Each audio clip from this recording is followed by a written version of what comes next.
I went from being the girl who got cheated on multiple times in my relationships, being treated like absolute shit by guys, to now being in the relationship of my dreams. And I'm going to explain to you guys exactly how I did it. See, my self-concept was a complete shit show before I came across the law. I had daddy issues, I didn't feel good enough, I didn't feel wanted, I didn't feel like a priority. And a lot of it stemmed from my relationship with my dad leaving when I was younger. Now, when I first discovered the law, I started to dissect my relationships with my past boyfriends, and I started to notice a reoccurring pattern. Every single relationship that I got into would be amazing in the beginning, would be so in love for a few months, but then all of a sudden I would start to lose myself in those relationships. I became super insecure, I never felt like I was wanted, I didn't feel good enough, and I was constantly seeking validation and security and reassurance in my relationship, which only ever resulted in me fearing that they would leave me, that they would cheat on me, or they would find someone else. And that is exactly what they did.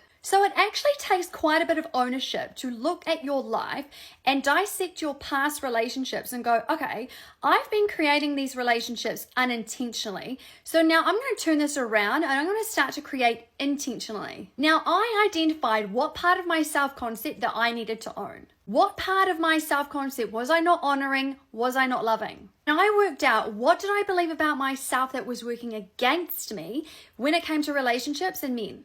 Once I worked all of that out, I then got to work and I decided that I was going to be the version of me that was wanted, that was chosen, that was a priority, that was good enough, and that was loved, right? It was a decision that I made. I didn't say to myself, oh fuck, I am so broken. I need to heal myself. I need to overcome all this trauma that I've gone through of all these guys cheating on me. I just chose to be someone different and I persisted in that new story of who I was choosing to be. And I did this every single fucking day until it became my new identity about me. I would talk to myself all day, every day, and I'd be affirming, I am more than good enough. I am a priority. I know I am wanted. I believe in myself. I own my shit. I'd be affirming just like that, but I would be putting some backbone behind my affirmation. So it wasn't just, I am more than good enough. I believe in myself. I back myself, yada, yada, yada. No, that had emotion attached to the thought. Now, the more that I persisted in the story, the more that I started to believe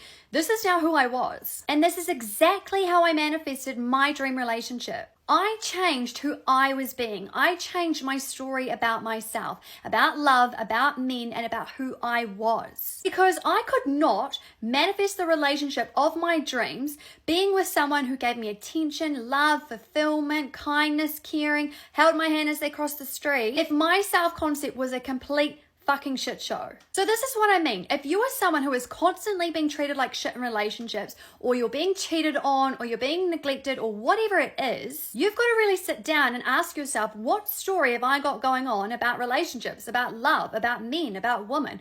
What is the story that I tell myself about these different aspects of my life? But I promise you, if you really sit down and dissect your life, you will find a reoccurring pattern here. And until you break that pattern, you will continue to manifest the same shitty circumstances where they continue to break your heart over and over and over again. And you'll keep wondering why the hell you keep manifesting shit relationships or shit partners. Exactly how I once did. And we both know that is not a nice place to be.